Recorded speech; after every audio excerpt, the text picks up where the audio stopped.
temos aqui alguns pratos, né? Não todos da cozinha ucraniana, né? Mas são os pratos que a gente serve aqui no bar, que é o varenik, que até é o nosso carro-chefe, né? Que são os pastéis cozidos ucranianos, que no nosso caso a gente serve com os recheios de batata e requeijão e batata e repolho. Aqui é a raiz forte, o chryn.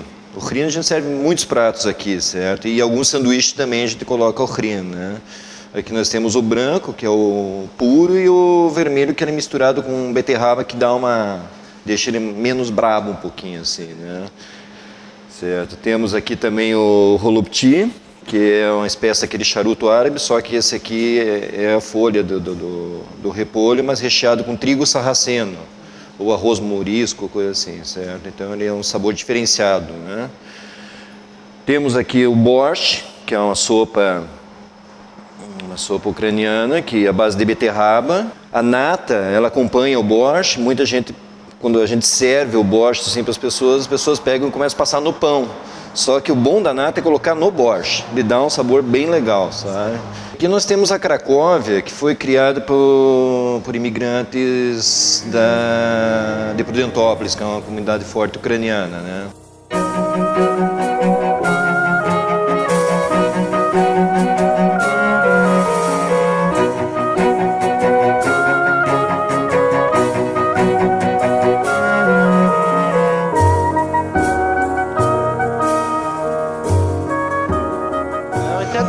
Da população de Prudentópolis são descendentes de ucranianos.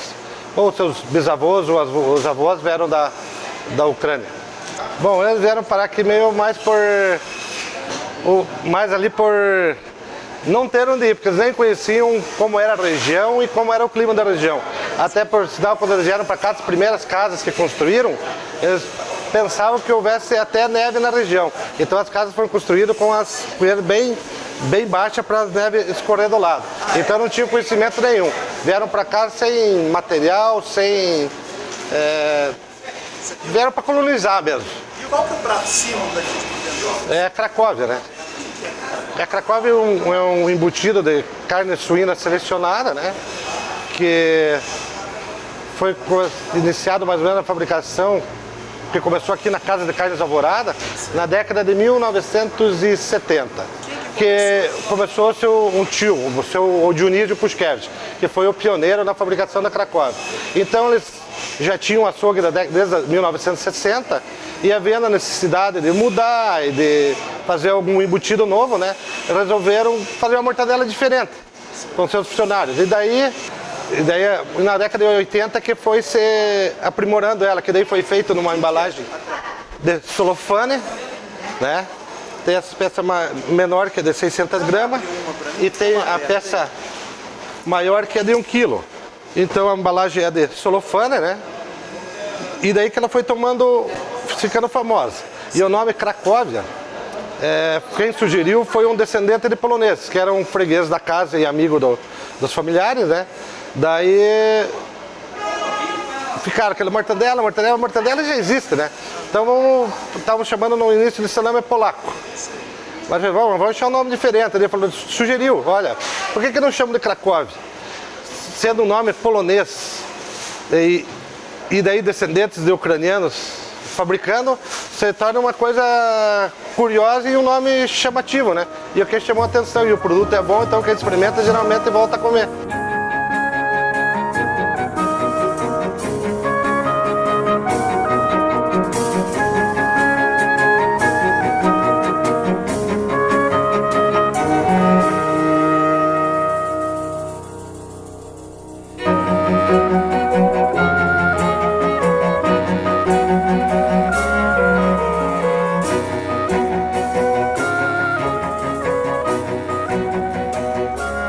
Várias cidades do Paraná que sofreram influência da imigração holandesa? Tem.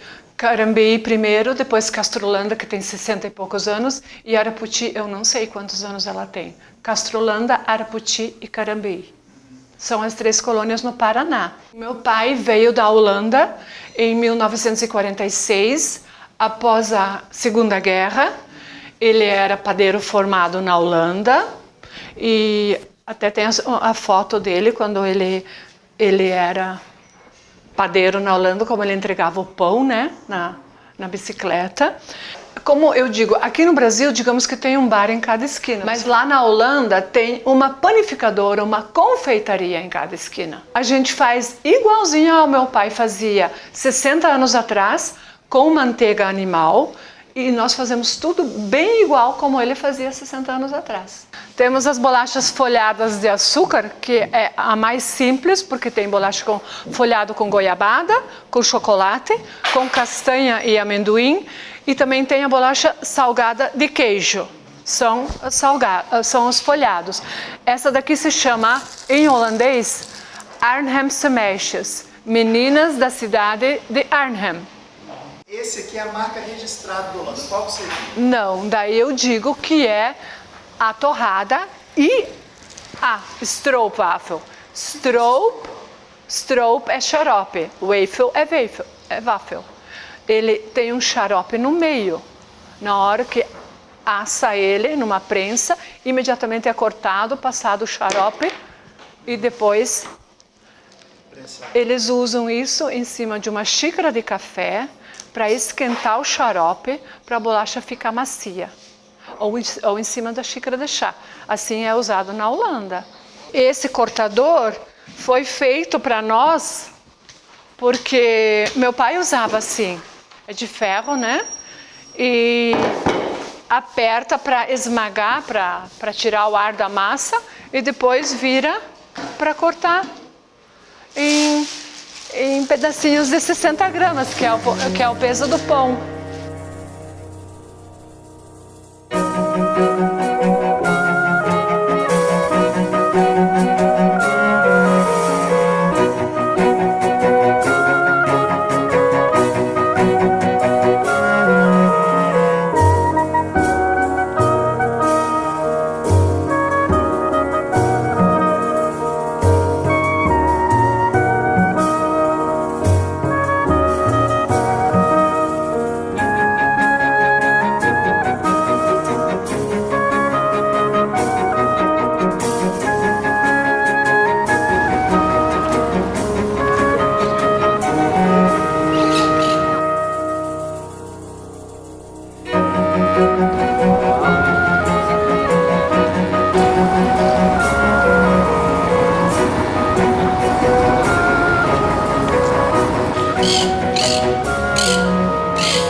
Eu sou neto de português, tanto de pai quanto de mãe.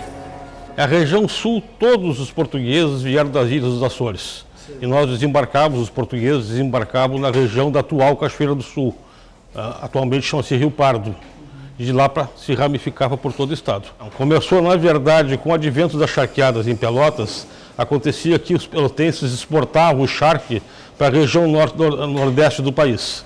Os navios, quando voltavam, traziam açúcar dos seus porões. Pelotas, sendo uma cidade de descendência portuguesa, e havia muita opulência, muito tempo disponível, e o açúcar era uma mercadoria muito cara. Então, para nós aqui, com esse intercâmbio charque e açúcar, se tornava bastante acessível. Então, aliado à cultura portuguesa, Pelotas tornou-se essa tradição doceira que tem hoje. Nós estamos sentindo, claro, que a gente vai se adequando à necessidade do mercado. Nós mantemos ainda todo um setor voltado para os doces tradicionais, ou seja, os ninhos, que vocês estão vendo aqui de fios de ovos, os bem casados, os papos de anjo, os camafeus, que é um doce de nozes, os amanteigados, que é um doce de amêndoas, as próprias placas com amêndoas, nós ainda mantemos. Mas o que vende realmente hoje é o doce com leite condensado. Então a gente está sentindo que isso é uma cultura que está em extinção. Porque as famílias foram perdendo aquela nobreza, aquele requinte de parar na parte da tarde para oferecer um doce, para se visitarem. As pessoas tinham mais convivência. E hoje o jovem é tudo muito dinâmico, muito rápido. Então os doces de leite condensado são adicionados frutas, o doce de morango vem de uma barbaridade, de bombom de cereja, pela praticidade. E são uma geração que se acostumou, foi criado com leite condensado. E para eles doce é leite condensado. Os mais tradicionais, ninhos de fios de ovos. Ele é fios de ovos e doce de ovos por dentro. Depois trouxinha de nozes, que é nozes recheada com doce de ovos. Bem casado, que é uma massa de pão de ló, também com doce de ovos por dentro. Camafeu, que é nozes e glacê por fora. Olho de sogra, que é coco, ameixa e doce de ovos também. É o quindim, né? Famoso quindim de Pelotas, né? E outro doce que a gente vende muito, né, aqui na nossa confeitaria é o bombom de morango. Ele é leite condensado, chocolate e morango.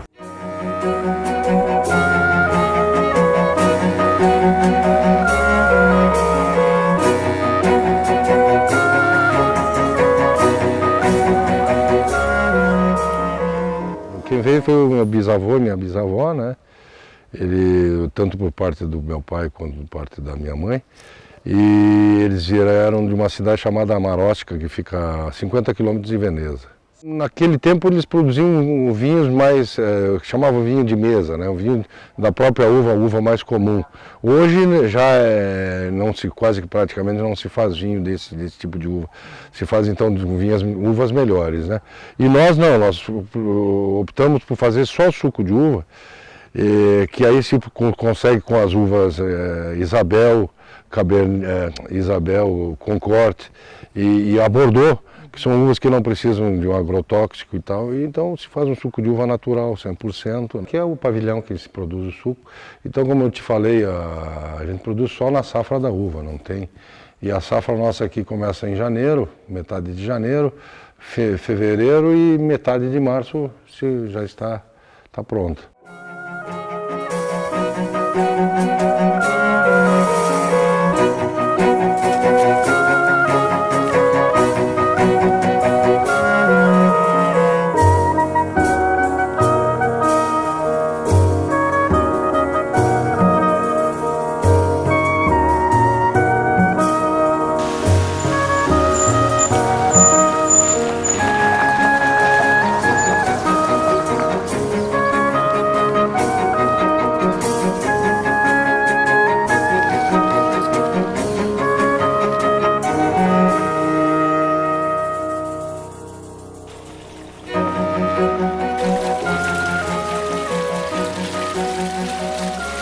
Se ele demorar para cozinhar é porque ele é a massa muito grossa, então ele já não é um capelete que vai ficar tão gostoso, né? E aí o recheio, principalmente, porque a gente gosta de botar bastante tempero, que ele fica o gosto bom. Aí tu compra alguns que tu não sente o gosto do recheio, só o da massa, aí a gente acaba fazendo a comparação, né? Você bota ponta com ponta, tipo um lencinho. Depois do lencinho você junta, faz tipo um chapéuzinho. Nós não podíamos jogar eles assim, ó, de qualquer jeito ali. Tinha que estar todos assim, um longe do outro, porque na época não tinha ventilador e eles tinham que secar sem grudar. Tinha que terminar, já colocar ele certinho para depois, quando fosse cozinhar, ele tá abertinho para poder passar o caldo entre eles e cozinhar mais rápido.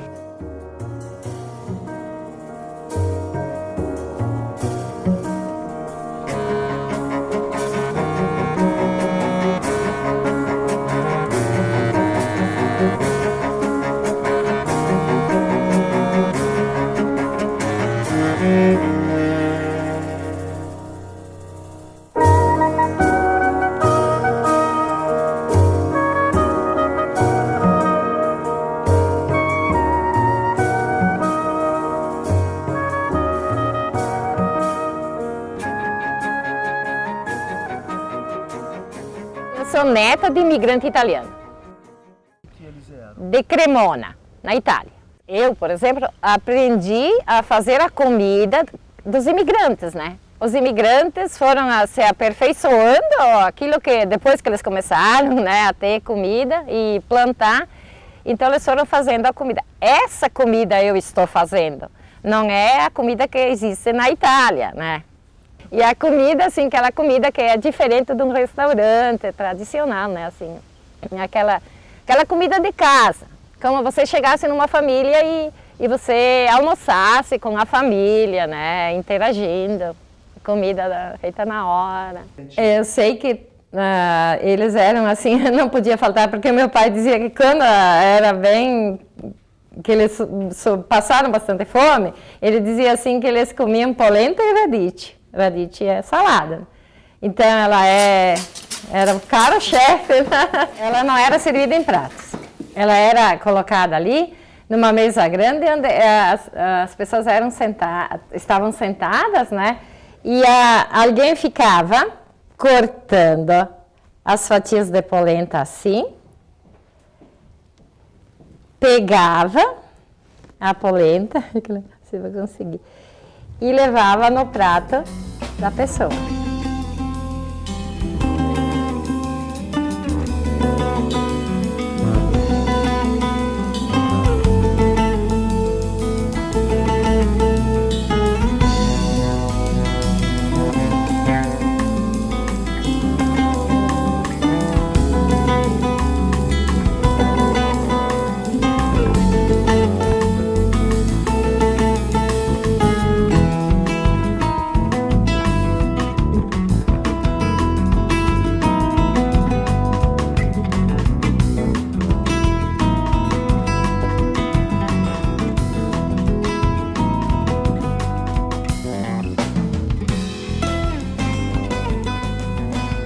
Somos descendentes alemães da região da Pomerânia.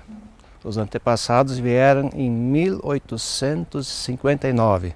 Eu sempre digo, quando nós começamos, a gente começou a pensar em colocar um atrativo diferenciado dos restaurantes tradicionais que tem assim, que servem feijão, arroz, batata frita, bife ou churrasco. Então nós pensamos em colocar esse almoço típico alemão. Nós nos baseamos nessa festa de Kerb, que é a festa da igreja. Quando a igreja faz o aniversário dela, se fazia toda uma festa grande, onde as pessoas se reuniam e serviam numa grande mesa com todos os tipos de comida que as pessoas sabiam fazer. Mas com o tempo os alemães e os italianos foram se misturando, o italiano casando com o alemã casando com o italiano, e daí a mãe do italiano queria fazer a comida dela e a mãe do alemão queria fazer a comida dela. Então, no fim, acabou se fazendo essa mescla. Os alemães, quando chegaram aqui, tinham algumas coisas que ainda eles tiveram que se adaptar. Então, o aipim dava muito bem nessa região. Então acabou se plantando aipim, batata também, batata doce, batata inglesa, todos os tipos, mas se descobriu que o aipim era gostoso. O que é o aipim? É uma planta que os indígenas começaram a cultivar. E com isso se incluiu esses pratos também na culinária dos alemães.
É uma região bem alemã.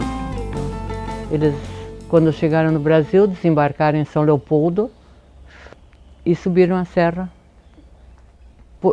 por causa das montanhas, porque era muito semelhante à Alemanha, né? Existia aqui uma senhora, ela chamava-se Dona Maria Hertel. Ela tinha um hotel e ela fazia à tarde um café muito gostoso. Então as pessoas se hospedavam ali e geralmente eram pessoas de São Leopoldo, Novo Hamburgo e Porto Alegre. Quando elas chegavam de volta do final de semana, elas diziam para os amigos: "Bah, eu tomei um baita de um café lá na Dona Maria." E as pessoas vinham só para tomar o café da Dona Maria Hertel. E assim foi indo. E quer alguns queiram, quer alguns não, em Nova Petrópolis é o berço do café colonial.